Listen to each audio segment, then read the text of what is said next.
Okay, this is the last lesson for the week of April 20 through 24, and it'll also finish up our section, chapter 25.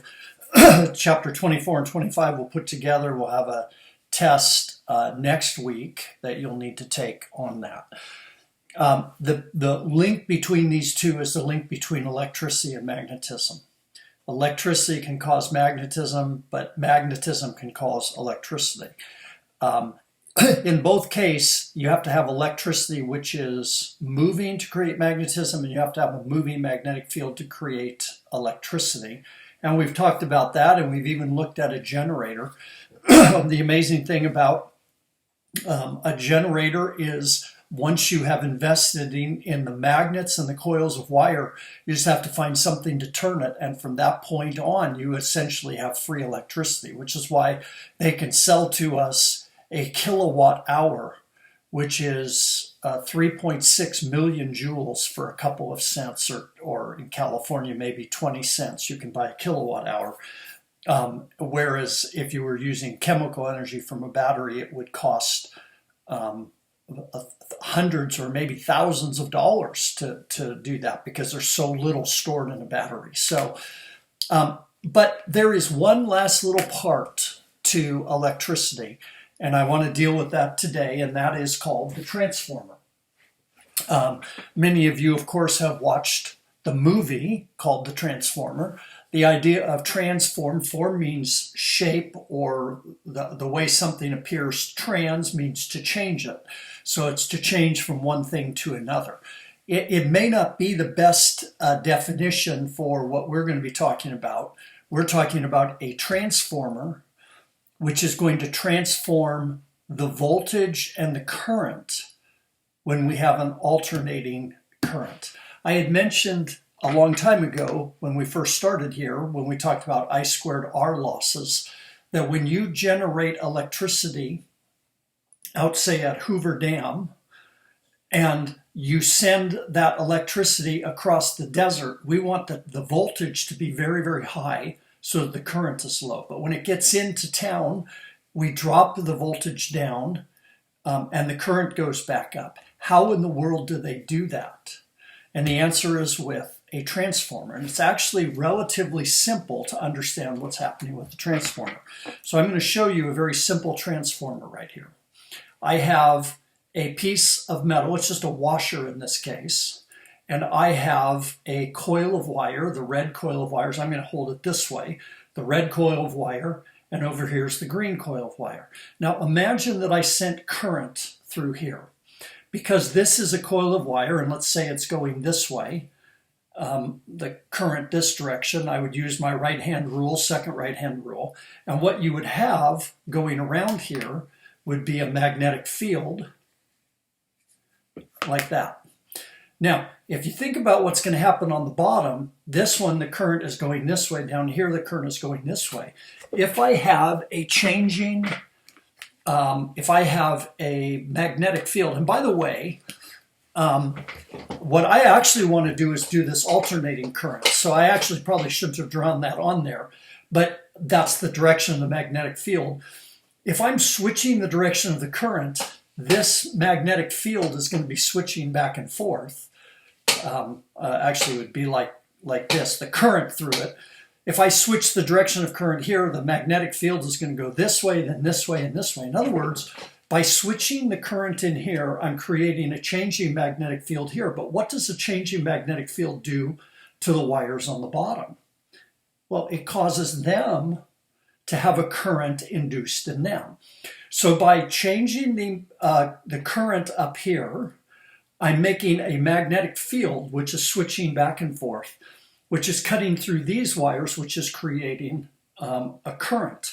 So literally, by putting a current in here, I will create a current that flows out of this side. And that is called a transformer.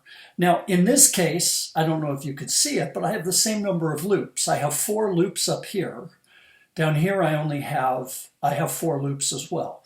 But imagine if I was to take and thread this, so instead of 4 loops, I had 8 loops. I'm going to have to do this real quick. So that's 5, 6, and 7,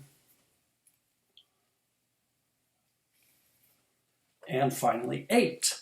Well, what is going to happen now? Well, I'm still creating the same magnetic field. And by the way, the reason that this is in a circle like this is I will have the same magnetic field all the way around. This becomes a magnet, and the magnetic field will be changing. And the current is changing at a certain speed. That would be our velocity. But what's happened is I have more wires down here. So since I have more wires down here, my voltage will actually be higher on this one. In other words, if I put in, we'll just throw this out, if I put in 12 volts up on top, or let's use 120, I would get 240 volts out of the bottom. That's called a transformer. We're transforming the voltage. So let me show you this and try and get you to see what's happening. I'm actually gonna, we'll take and draw it like this. Usually they will do this as a square. If I take and I put this, and then on this side,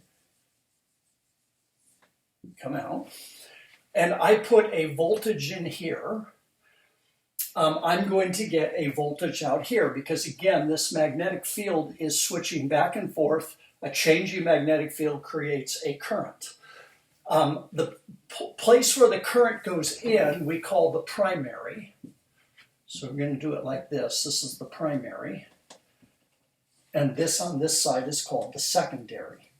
Or sometimes we say that this is in and this is out. Now you might say, well, what if I ran it this direction? If I put, say, 120 volts in on this side, out here I'm going to get 240 volts if there's twice as many turns. If I put 240 volts in on this side, I'd get 120 out here. If the voltage goes up, we call that a step-up transformer. If the voltage goes down, we call that obviously a step-down transformer. Now, let me, because I just said it, but let me show you why this works. We're going to do a little math here. Our equation for EMF is BLV sine of the angle. That's our EMF by a changing current as we send current through a wire. Now, this B right here is the same for both sides. And V sine of the angle is the same for both sides. So EMF, I'm going to just call this a constant times the length. EMF, and let's now change this. This is voltage. Voltage is K times L. But since B and V sine of the angle are the same for both of them, the voltage in and the voltage out will be exactly the same thing. However, the length may be different. And in fact, in this case, since this had 4 terms, and we use N for terms, and this has 8 terms, it turns out that the number of terms is actually what makes the difference. So if I had voltage in is equal to K times the number of terms, and I'm going to switch this to primary. The voltage of the primary is K times the number of terms of the primary. The voltage in the secondary is K times the number of terms of the secondary. And it gives us an equation, since K is the same on both of them, it came from this V sine of the angle, Vp over Np is equal to Vs over, well, I should have included that constant, and that's equal to Vs over Ns. So what happens is, if you know the voltage on the primary, and you know the number of turns on the primary, you can figure out the number of the voltage on the secondary if you know the number of turns of the secondary. So N stands for the number of turns. So, for instance, let me just show you this. By the way, you see transformers all over the place. This is a transformer. This, which you're probably more familiar with, is a transformer. These plugs here is 120 volts, but what comes out of the transformer is oftentimes much, much less. Let me give an example. This one right here, I don't know if you can see that or not. It says that going into it is 120 volts and coming out is 15 volts. Now, no, 12 volts. By the way, it says 12 volts DC. There are DC transformers, so that's because they have some circuitry, and ultimately every transformer starts out as an alternating current transformer. So what I've got is this. I have 120 volts is my primary, and 12 volts is my secondary. This is called a step-down transformer. If I was to take this apart, and I have, I don't know if you can see this or not. Around here, it actually has a bar that goes down or across through the center of this direction. And we have two different coils of wire. This coil has many more turns than this one does. In fact, let's just throw out a number and say that this has 3,000 turns on it, which could be, if that has 3,000 turns, then this one, if we cross multiply 120 times NS is 12 volts times 3,000, divide by 120 volts. And what you're going to find is the voltage, or the number of turns, is 100 or 300 turns. Well, of course, it's exactly 1/10 of the number of turns. So I personally think that's pretty cool, that I can take this transformer simply by changing the number. And if I wanted this to go down to, instead of 12 volts to 6 volts, I'd put 150 turns in there. Now, there's one other important equation, and I have a couple of things I want to show you. And that is that in an ideal transformer, by the way, there is no such thing, but for us, we're going to assume that there's an ideal transformer. And that is, ideal transformer means that the power of the primary is equal to the power of the secondary. We assume there's no power losses. Sometimes I'll write this P in, which looks like pin, and P out, which looks like power. But it's the power of the primary. There's power, because there's a voltage and a current, is equal to the power of the secondary. And because of that, this is VPIP, that's the equation for power. And this is VSIS. And if we rearrange this, we find out something kind of interesting.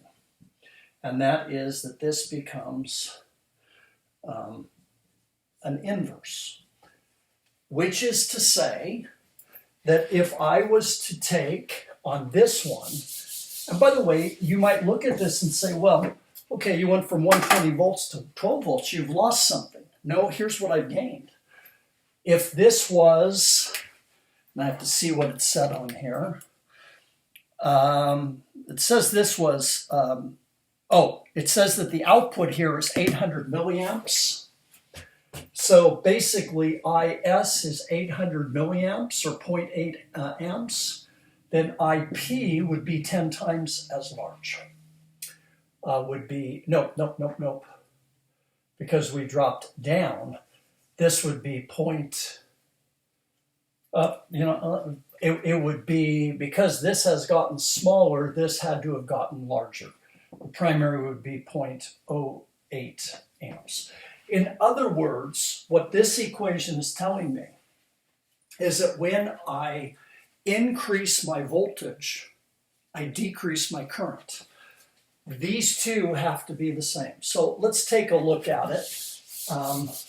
Let's say that we had this, and we knew that we have 120 volts, and we have, let's throw out something different. Let's say we had 20 amps, and this is my primary. But we know this steps down to 12 volts. Well, because the power have to be equal, when I multiply those together, this has to go to 200 amps. So 120 volts times 20 amps has to be equal to 12 volts times what? And that would be the power in my secondary. So there's two basic equations, and that is, well, three actually. The power of the primary is equal to the power of the secondary. Vp IP is equal to Vs Is. And then that first one that we did, which is that Vp over Vs is equal to Np over Ns. I think that's the first equation that we had on there. That's called our transformer equation. Now, Vs over Vp. Well, they have it backwards, but that would be what we would have. So, I wanted to show you a couple of transformers. We'll just take a couple of minutes with it. This one over here, let me set this up so you can see it a little bit better. This is a transformer. It's a little hard to see. I'll turn this so you can see it a little bit better. That is a transformer. In fact, let me bring this a little bit closer so you can see it a little bit better. This is a transformer. This transformer right here is 120 volts on the primary and 12,000 volts on the secondary. So this is 12,000. This is a 100. It steps it up goes from 120 to 12,000. So this is a step-up transformer of 100. In here comes in my 120 volts. I'll turn it this way so you can see it.